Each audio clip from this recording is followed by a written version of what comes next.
Okay, a straight single shot, one of the things that's very important here is that I do not want to take a shot that's going to put me in bad position, an extended position. And what I mean by that is this, where there's no setup, I just literally just shoot in, he sprawls back and buries my head down into the mat. My hips are away from my chest and my arms are extended. I don't want to end up in that position, okay? I want to keep a good position. Anytime I take a shot, I want to be in, my head up, my back straight. Very important here, okay? Straight single. I want to make sure I clear this line of defense. Obviously, he's got a line of defense here, but to get through that, very simply, inside tie or from inside wrist. Okay, instead of grabbing outside, I'm going to grab inside. And literally, once I'm inside of my opponent, it's just going to be a drop step. I'm going to go knee down and drop straight in, head to the chest. Okay, I can either do it off of a wrist or I can do it off of an inside tie. All right. Once I'm in, again, I don't want to sit here. I want my back leg to come up, drive forward into my single. Okay, so I've got two setups here for a straight single. Inside wrist, I'm controlling inside position. I've taken this line of defense away. His leg is right in front of me, or from inside tie in this position. Okay, immediately, again, I take a short step, drop to my knee, wrap hand behind, head up into the chest, my head is up, my back is straight, drive leg comes up, drives into it.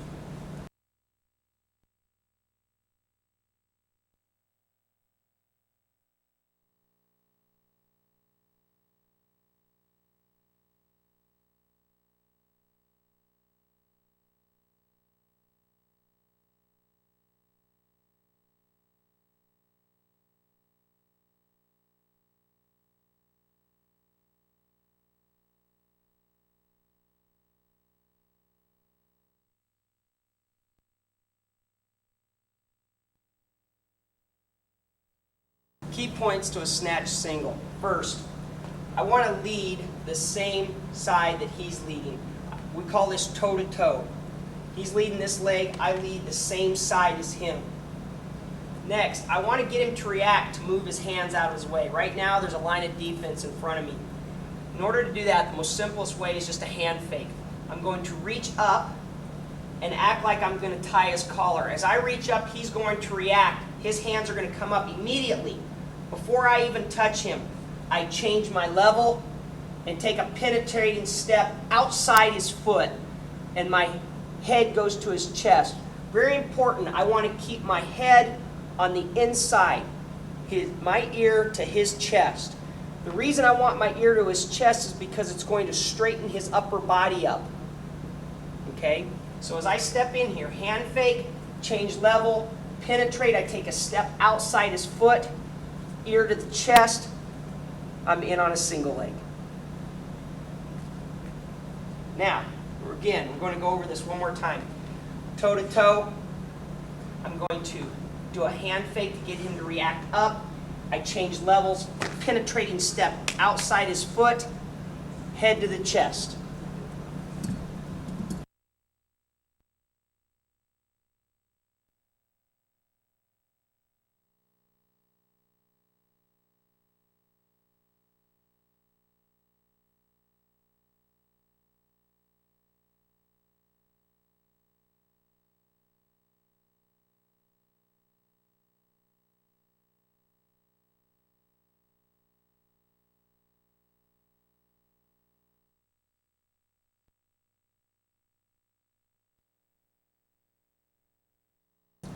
All right, the first shoulder post I'm going to show you is when your opponent, again, you're toe-to-toe. I'm going to attack his lead leg. I don't want to attack his back leg. It's too far back.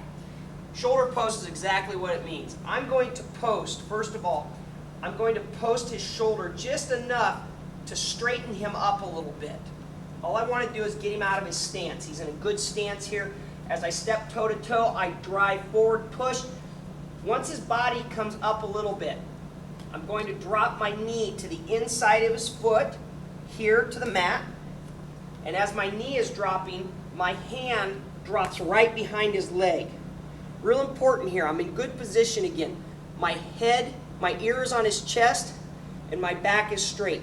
Head up, back straight. From this position, I'm going to use my back leg, this is my drive leg, to continue driving forward and push him up into a single leg. Again, these are the points. Toe to toe this time. He's in a good stance. I want to get him straightened up a little bit. I'm going to post the same side he's leading with, the same shoulder, or the same side he's leading that leg. I post, raise him up just a little bit. As I post and bring his upper body up, I drop my knee to the inside, wrap hand around the back side, ear to the chest. Drive leg, drive forward.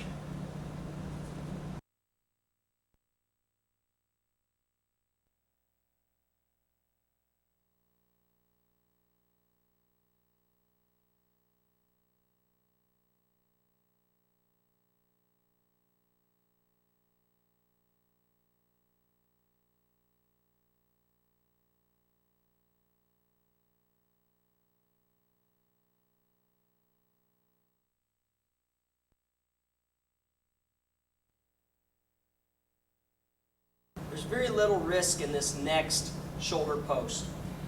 This time, instead of starting toe to toe on a single leg, I'm actually going to start opposite foot forward. This one's a little, it's disguised better because he may think I'm shooting a high crotch or a fireman's going cross body, going opposite. But instead, I'm going to still work for a single leg here. I do not want this leg this time. I actually want his back leg. I'm going to attack his back leg on this particular post single. What I'm going to do, in order to get to that leg and get that leg forward, I'm going to actually post. He's in a good stance here. I'm going to post this shoulder and drive him backwards so that he takes a step with that foot. Now, this becomes his lead leg. As I drive him and he steps back, I'm right back into my same position again here. This hand, the opposite hand, as I'm stepping forward, is going to drop to the back of the leg, head to the chest, into my single leg. It's very low risk because I'm not actually penetrating and taking a drop step or getting underneath my opponent. I'm going to stay on my feet on this shot. Okay? Again, I'm leading the opposite leg. I'm going to post the shoulder of the leg that he's leading to drive him backwards. I'm going to drive hard into him because I want him to step this leg back. As he drives back or falls back, I step in, head to the chest, and attack the leg, wrap up a single leg.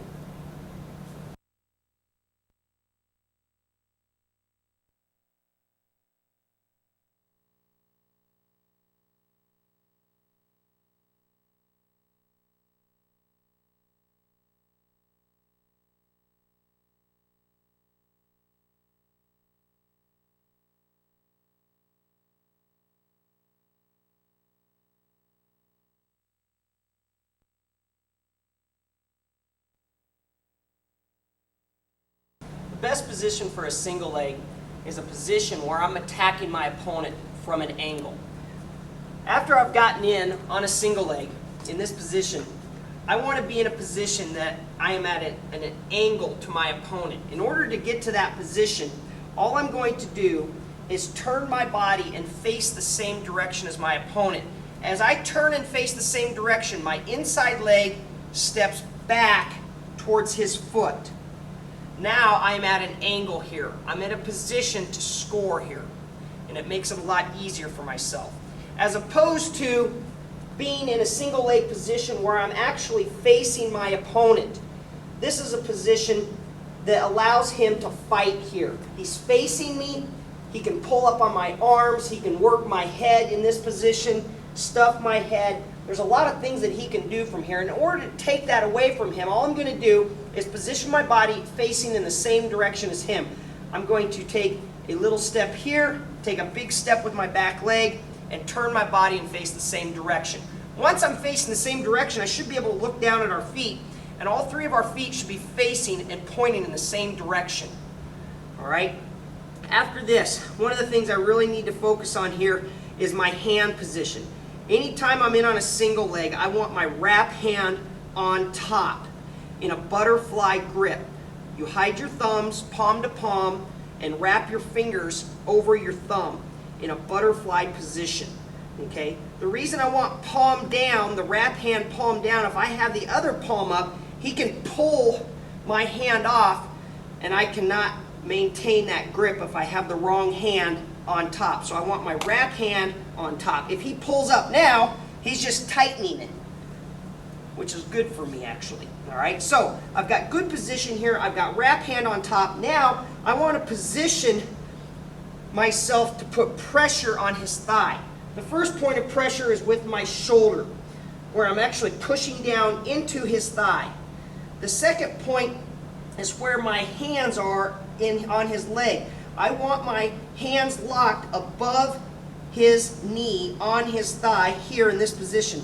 So literally his leg is in there and I'm just pinching it between my bicep and my forearm here, okay, in this position. I don't want to be below the leg. I don't have as much pressure. I want to be above the knee, right on his thigh. The last point is head pressure. As I get this position, I'm going to push back here in this position, keeping him off balance. And this is a very unusual position for him. He really has no fight here whatsoever. Okay? So again, the best position that I have found, when I am in on a single leg, instead of facing my opponent here and pinching, I'm going to actually open my body up facing the same direction as my opponent. All three of our feet are facing the same direction. My wrap hand, butterfly grip, is on top. Wrap hand on top for a reason. If my opposite hand is on top, you can pull it off. I want my wrap hand on top. I position my shoulder on his thigh. I position my hands above his knees, and I squeeze tight here, putting a lot of pressure down on his thigh. I have so much pressure here, if I want, I could lift my inside foot and put even more pressure on him. Last point is head position. Taking your head, putting it high on his chest in this position here.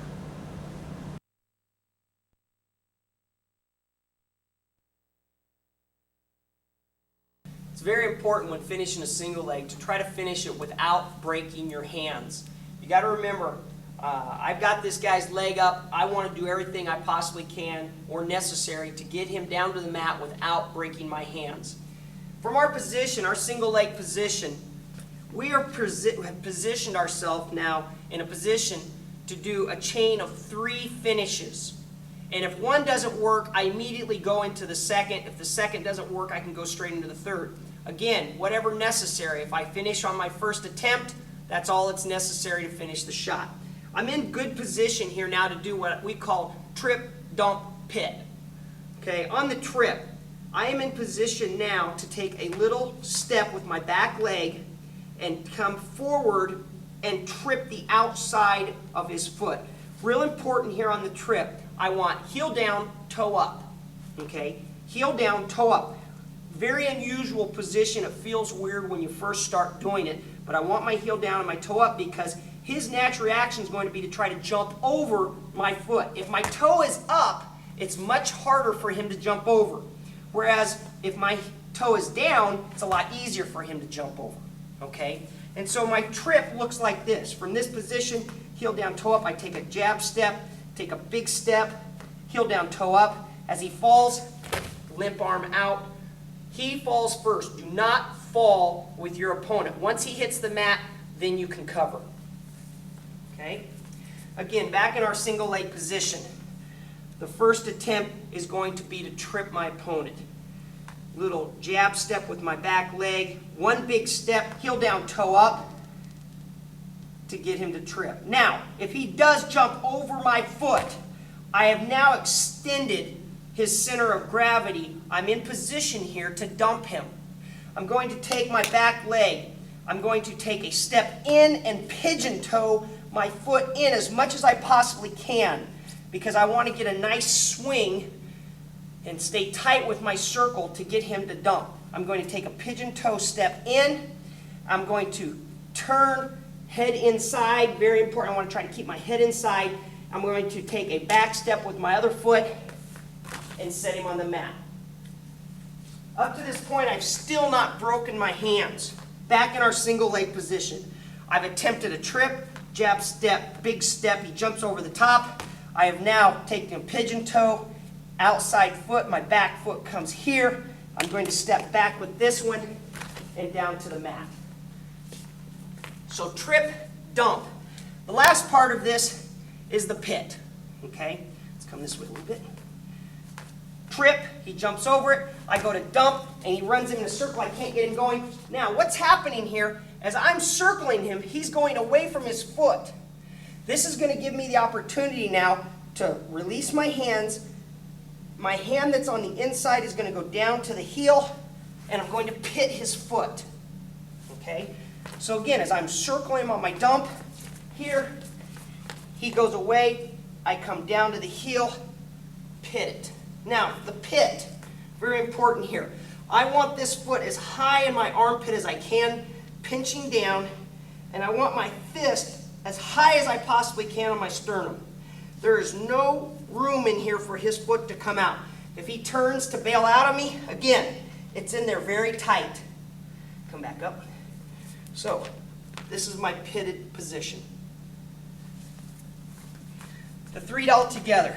I'm in my single leg position. Trip, he jumps over it. Dump, he runs in a circle, spins out into a pit.